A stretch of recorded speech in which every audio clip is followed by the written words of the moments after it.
Hi everyone, I'm Katin and welcome to Teen Meets. Today I'm here with Clare Mann, a psychologist, psychotherapist, and a communications trainer. Claire has authored several books and is seen in the media about social issues and is very passionate about animal rights. Hi Claire, it's so good to see you today. Thank you. It's wonderful to be here, and what a fabulous platform you've created, an Thank you. opportunity to talk about really current, important things. And this is a very important topic we're discussing today. It's so great to have you here. So today, Claire, you're going to be talking about love your anxiety. It's saving your life, and it's really important, especially in these times. Don't you agree?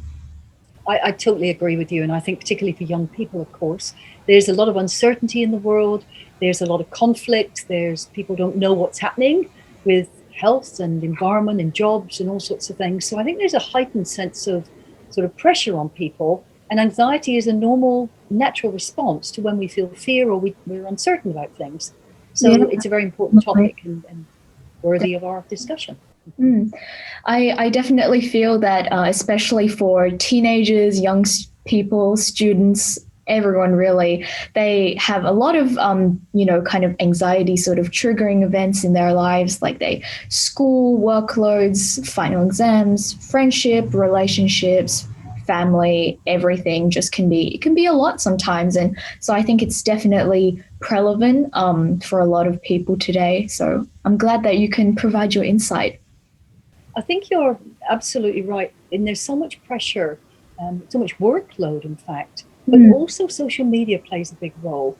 People are spending a lot of time on that, and the way it's set up, it's constantly agitating people and keeping us in an mm. active I brain state, agree. a very active sort of state where it's hard for us to relax. People have a lot of trouble sleeping and coming Mm, down from that, sleep's a big one. and also comparing themselves to other people and saying, well, everyone else is coping, why aren't I? And that's a bit of a myth I'd like to dispel. Yeah, that's definitely something I think a lot of people, I think including myself even, like it's a thing that people struggle with. It's like, oh, everyone else seems to be doing well. Why can't I be doing as well as them? Or then they might have some false information about that. They might try and implement their own strategies, which probably don't work for everyone. Everyone works differently. And I think it's all about finding what works best for you and, what's going to be effective to, prevent all of these negative feelings from bubbling up too much. So, with that, thanks for the introduction. I'll hand it over to you for your presentation. Yes, of course.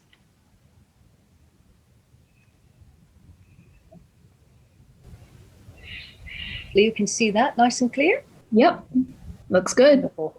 I called it Love Your Anxiety, It's Saving Your Life, because so many of us are afraid of anxiety. There's this tightness in our chest and our throat.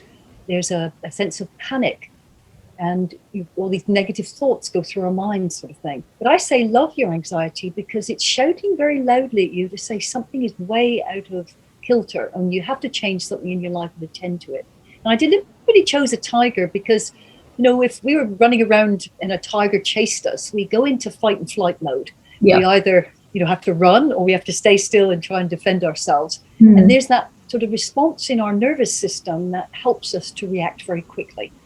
Now, in our modern world, of course, we're not running away from tigers, but in fact, the sort of concerns are to do with money, relationships, body image, sort of succeeding or failing at school. What's going to happen in the future? And so we can't run away from these things. And so all the physiological effects do happen in our bodies still. And so we feel that sense of anxiety, but we can't run away and move all that sort of stress out of our body. So moving on here, lovely. So anxiety is really when we feel a sense of uncertainty, we're not in control. And it's very forward facing. It's almost fear of the future. It's what will happen in my exams, in my relationships, what if Yeah. I'm not acceptable, etc. It's different than depression, which is depression, being pushed down, because Mhm. that's almost in the past, something that's happened in the past, or a feeling we have about ourselves, of self-concept, self-esteem or something. But anxiety is fear of something that's not really happened yet, but it feels very present, of course. But Yeah. it's actually not being present. If you think about it, when we feel overwhelmed, we're thinking about what will happen, what can I do, Yeah. thinking the worst scenario. When Hmm. we slow down and we particularly control our breathing and become very present with ourselves, actually overwhelm disappears. And think about that to anybody watching this, is overwhelm only occurs when we're not present. And we try to go into our heads and find all sorts of solutions. Now, anxiety, that tightness in the chest, that panicky feeling, that dread, can result in panic attacks. And that's where somebody literally thinks they're having a heart attack. And I always say to people, nobody actually ever died from a panic attack, but it feels as if you are. And that's when you get sort of very short of breath, you feel a huge amount of anxiety, you're afraid of fainting in public and those sort of things. And then, of course, when you've had that experience in the future, there's a fear it's going to happen again. Yeah. So you get on this terrible trajectory as you've sort of explored yourself to look at that. So firstly, it is our natural fight or flight reaction to change something. If we run away from it and try and pop a tablet or distract ourselves, we're just avoiding something, and it will shout even louder. So let's have a look at what's happening in the body here. Is if we can learn to manage our physical and our emotional sort of state. I say manage, not to control it, because it's there to tell us something very important. We're able to bring ourselves into the present and feel very calm. Now, when people feel anxious, if we've got a good friend around us, they say, well, just slow down, slow your breathing down. And almost when we've seen an accident in public or something, and there's that awful anxiety that happens, pretty reasonable anxiety, people say, just take a few deep breaths, you're going to be fine. Now, the reality is there's something physiological happening when we're slowing our breathing in. When we're under stress and we take this deep intake of breath, it activates the sympathetic nervous system, which is sympathetic to the stress and the demands in our life. When we breathe out, and people who do yoga know this, of course, and meditation, when we breathe out slowly, it activates the parasympathetic nervous system, which tries to bring us back into sort of calm level, what we call homeostasis. That's fascinating. That's right. There was a whole physiology behind it, but you've probably been told yourself, Carton, is to slow down your breathing. People say that when people are under stress. So this is important. So knowing that there's a physiology behind it, there are going to be a lot of thoughts going through your head. Is what's wrong with me? What if I've got to try and distract myself? Here I go again. It'll get worse if I give it attention. And these are all quite negative self sort of thoughts and feelings. If we can develop a sense of self-talk, what I call self-soothing, is almost as if a mother was talking to a child, or you were talking to an animal that doesn't like the storm outside. You would use very positive, soothing language. You say, it's going to be okay. Just take a few deep breaths here. You're perfectly safe. This is going to pass. We need to be able to do that to ourselves. And self-soothing is an incredibly important skill that we can all learn to be our own best coach and psychologist, really.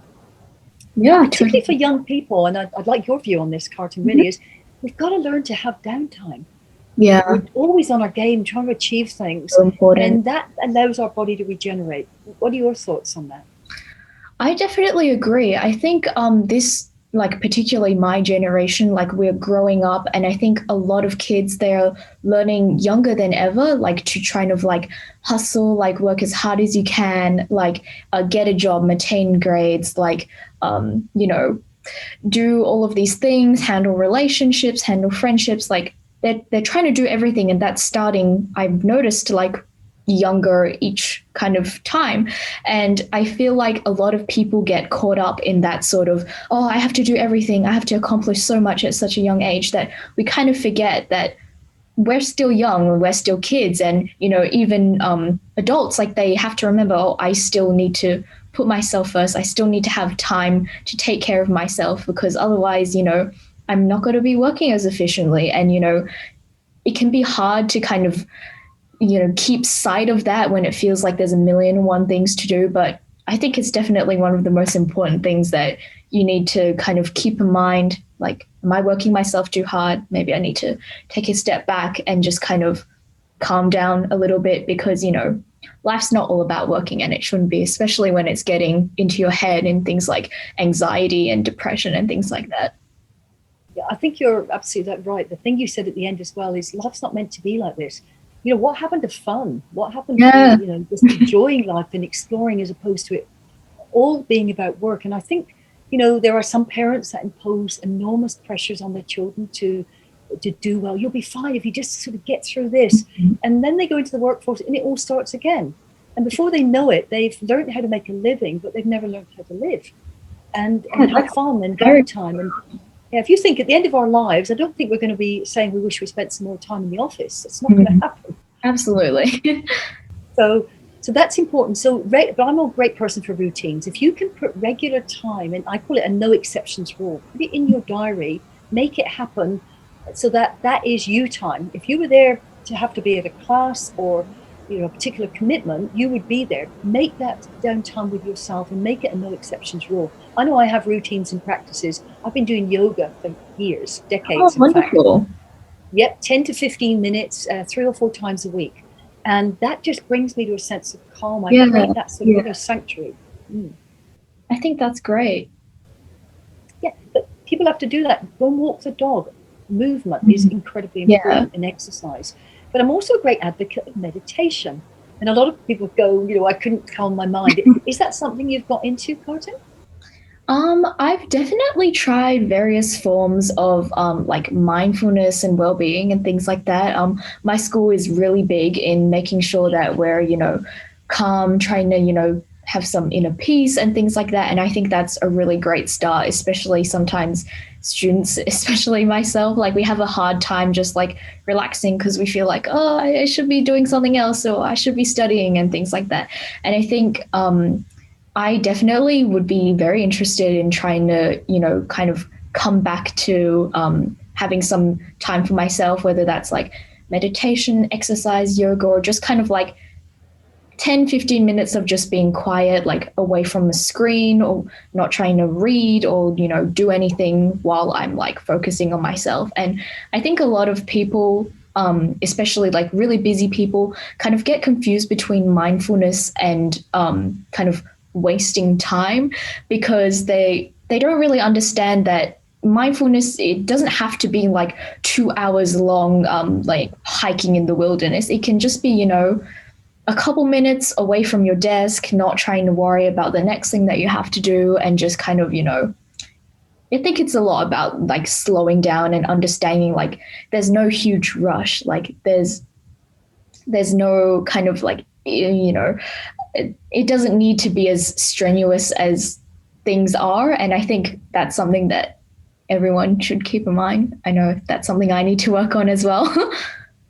Yeah, well, I think it's people are afraid of things like meditation. They think it's a really heavy thing, but that mindfulness, as you say, and I think a good starting point is for everybody listening, and myself included, I do this, is take 5 minutes a day. It doesn't sound like very long, but sit down and do nothing. And people go, oh, I'll just write my goals, or I'll just do a review of where I am today, or I'll just do some yoga or something. No, don't do anything. And everything slows down, and it seems like an eternity, but it's like a little sanctuary that you can create where you just stop. And everybody's got 5 minutes. And if you have difficulty doing that, you need to do it even more. Because a lot of people are constantly grabbing their phone because it was set up as behavior modification. If you look at the founders of Facebook and things and Instagram, they've said, oh, this is just behavior modification. It's not just addiction. We planned it like this so that we could advertise to people. Very irresponsible. But that means we're constantly jerked into reacting, and our adrenaline goes up and our dopamine, our happy hormones, our stress hormones. And so taking that 5 minutes is important. I was watching a documentary the other day on a lovely platform called Films for Change I'm part of. And it was a woman going into the high security prisons in Mexico where there were very previously violent criminals and terrible backgrounds that got them to that place. She was teaching them to meditate. And they found that all the sort of violence and the infighting and those sort of things dramatically went down. Wow. In those cells. It was extraordinary. I can't quite remember the name. I know it's on Films for Change. There's lots of studies like that. So I think it's doing those sort of things, and I'll add a few extra other things in a moment, and I'll give us an exercise as well to do that with walking practice, is social support. Talk to other people. And sometimes when we admit that, we're finding it tough, people go, oh my goodness, I'm so pleased you said that. I feel the same way too. We give other people permission to be human too. and that's important. Yeah. So, but one thing I just wanted to say, there's this wonderful book. I love this guy. He looks like a dusty old doctor. He's written this wonderful book, How Not to Die.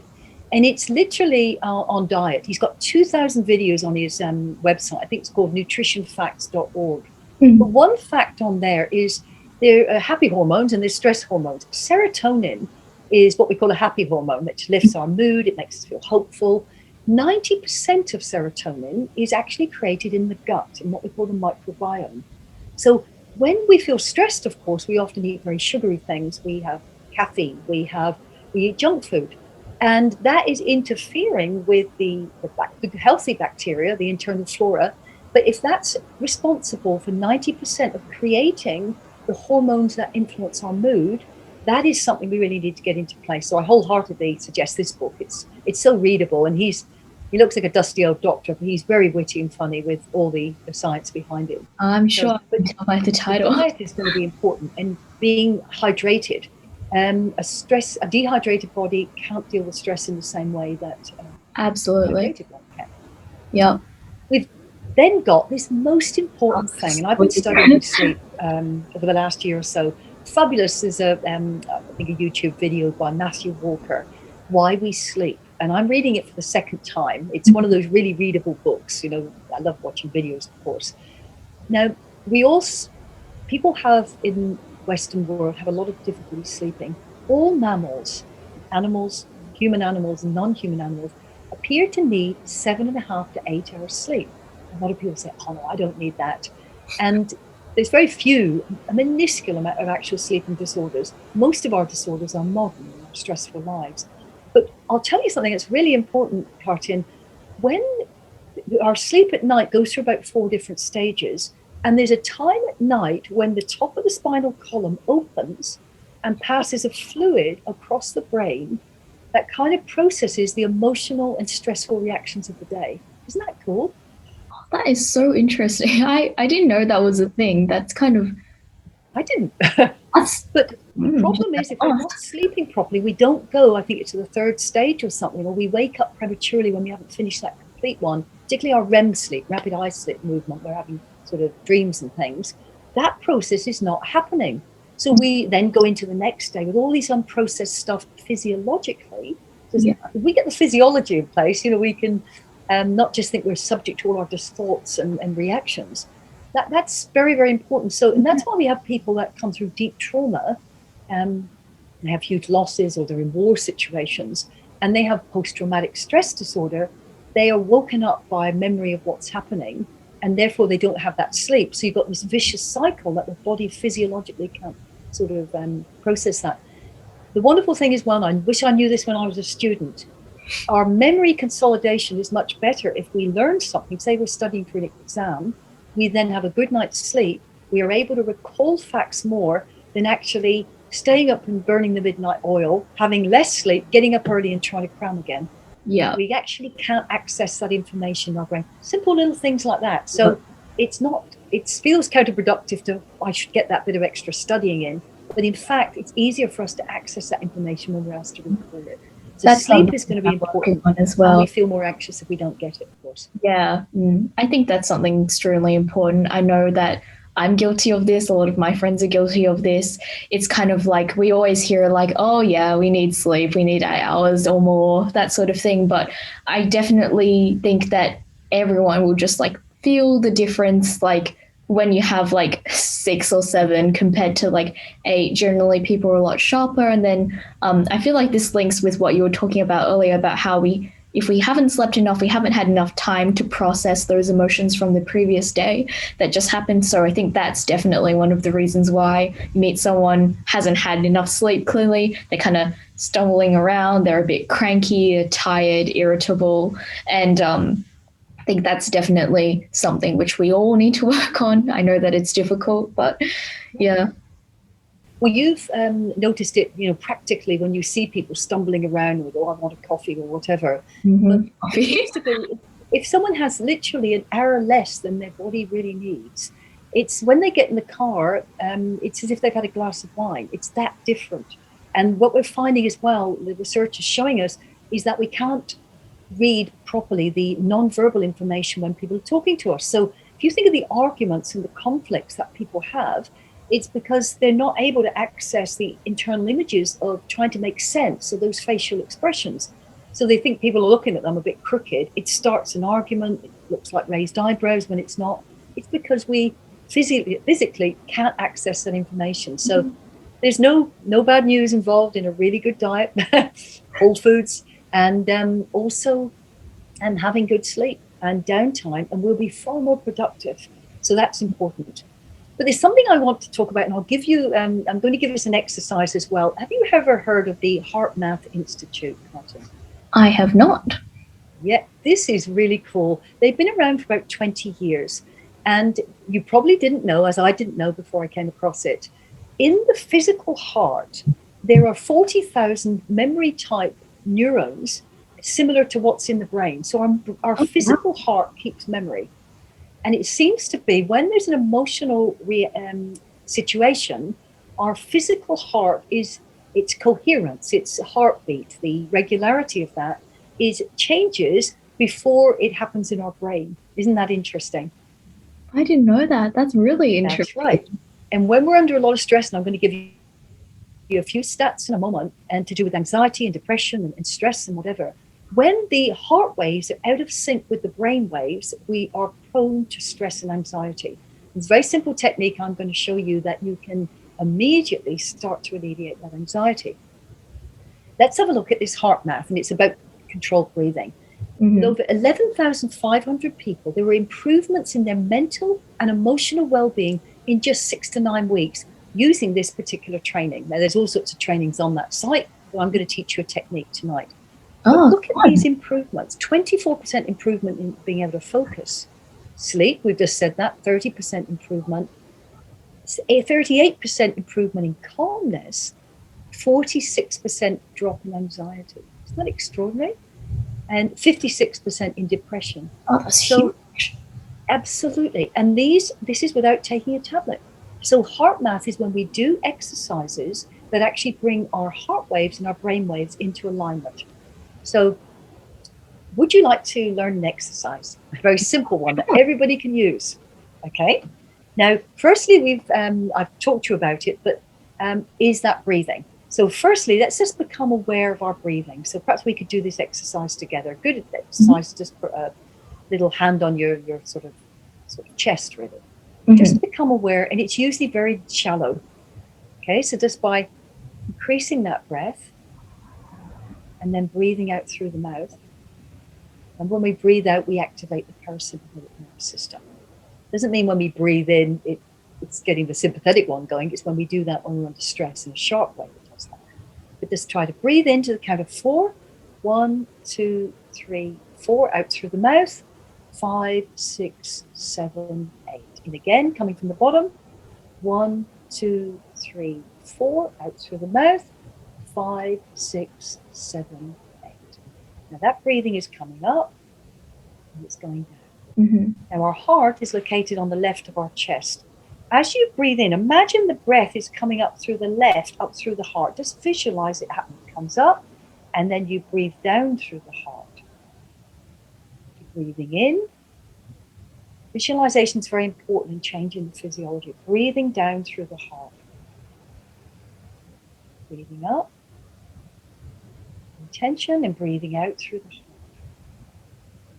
And then I want you to just keep that breathing up for a moment and imagine someone outside of yourself. It could be another person. It could be an animal. The world. I want you to imagine that energy is getting expanded out, almost a love, a compassion for that other person. Or I've got my dog in the room, I can see in the background. Extending that love outside that and then bringing it back through the heart. Breathing it out, breathing it in, breathing it out, breathing it in. And then just come up with yourself. And it's such a simple exercise, but when that's done under experimental conditions, we find alignment between the heart waves and the brain waves. And we know experimentally that reduces anxiety. Probably feel a little calmer already. So that's what I was going to share with you today. Oh, lovely. So I'll stop my presentation there if I may. Are there any questions? That's it. Not really at the moment. I'm just really impressed at all of this work that you've done. That's really cool. Thank you for that. And I think a lot of people, they kind of underestimate the power of like kind of this self-care, mindfulness, and even simple exercises like breathing deeply and, taking a few moments, collect yourself, kind of de-stress from the day. I know that's something that my school does. We have something called 2 minutes of calm, where we just kind of sit to ourselves, don't talk to each other, just close our eyes, breathe deeply for 2 minutes. And everyone kind of was a bit like, oh, not too sure about that. But some people, like, we're all kind of getting used to it. Like, we really enjoy it now. We're just kind of like, yep, I've had a bit of time just to like sit out of, class, and we get to do this like once a week. And I know that some girls got really into it. So now they just kind of do it as part of their like daily routine. And, it's something that I think a lot of people overlook, but it can have a lot of impact for something, so small that's not really that time consuming. I think you're right. So I think, the topic we had today was love your anxiety, it's saving your life. Is if you get anxious, is stop, attend to it. We don't catch anxiety. It's our reaction to life's events, either outside or our memories of what's inside. And so becoming present, doing the sort of things you're talking about, that 2 minutes of calm or the 5 minutes of absolutely nothing. Breathing, remember that when we breathe, when we're under stress, that sympathetic nervous system tries to get us, all alarm bells going. Breathing out is the parasympathetic nervous system.